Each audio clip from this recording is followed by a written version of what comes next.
কিছুমান ল'ৰাই এটা মেছেজ দি কিনে মানে ক'ত গায়ব হৈ যোৱা এই বস্তুটো ছোৱালীবিলাকৰ ইমান বেছি মানে ছোৱালীবিলাকক ইৰিটেট কৰে মানে তোমালোকক ন মাৰি পেলাব পাৰে বুজি পাইছা তোমাৰ গাৰ্লফ্ৰেণ্ডে তোমাক মাৰি পেলাব পাৰে এই কথাটোৰ কাৰণে ইমান বেছি ইৰিটেট হৈ যায় চব ছোৱালীয়ে কিছুমানে মানে কৈ দিয়ে কিছুমানে নকয় কিছুমানে ৰিয়েক্ট কৰে কিছুমানে নকৰে মানে এটা ৰিপ্লাই দিয়া গায়ব হৈ যোৱা এটা ৰিপ্লাই দিবা 10 মিনিট পিছত আহিবা তাৰপিছত আকৌ ৰিপ্লাই দিবা ইফালে ছোৱালীজনী ৰখি আছে হাতত মোবাইলটো লৈ কিনে তেতিয়া কনভাৰচেশ্যন একদম ভাল নালাগে কি এটা মেছেজৰ ৰিপ্লাই দি কিনে কি মোবাইলটো পেলাই দিয়া নেকি মোবাইলটোতো হাততে থাকে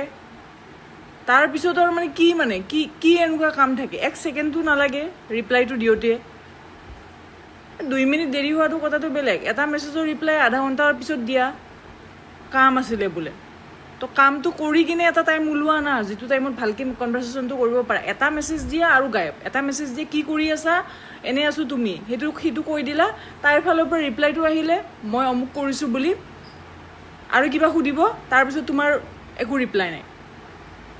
ইৰিটেট হৈ যায় ন আল্টিমেটলি আৰু তুমি যদি বোলে নতুনকৈ কোনোবা লগত ৰিলেশ্যনশ্বিপত আহিছা বা নতুনকৈ যদি তুমি কোনোবা ছোৱালীৰ লগত কনভাৰচেশ্যন কৰিছা আৰু ফাৰ্ষ্ট ইম্প্ৰেশ্যনত যদি তুমি এইটো কৰিছা তাইতো তোমাৰ প্ৰতি একো ইণ্টাৰেষ্ট নাহিব জীৱনত এইটো মনত ৰাখিবা